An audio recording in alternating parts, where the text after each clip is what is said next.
Հիմա մենք ասում ենք, որ մենք այս թեմայով երկխոսություն ունենք 5 գործընկերոջ հետ, տեսեք հրապարակային ասում ենք, եւ ընդ որում այդ խոսակցությունը գործնական է, մեր փորձագետների խմբերը այցելում են կամ պիտի այցելեն տարբեր տեղեր, տեսնելու, ուսումնասիրելու, պարզելու, եւ մենք, բայց մյուս կողմից էլ առաջիկա 1-2 տարվա ընթացքում մենք պետք է որոշում կայացնենք եւ պայմանագիր կնքենք, եւ այդ որոշում կայացնելու եւ պայմանագիր կնքելը չի ունենալու աշխարհքաղաքական, արտաքին քաղաքական ենթատեքստ, որովհետեւ մենք ուզում ենք փոքր միջուկային ռեակտոր եւ ուզում ենք դա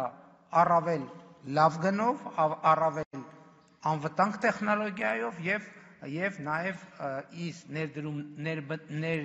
ներդրման հետգնման հնարավորինս առավել կարճ ժամկետով։ Խնդրում եմ, այս ոչ ոք սրա տակ աշխարհաքաղաքականություն չփնտրի։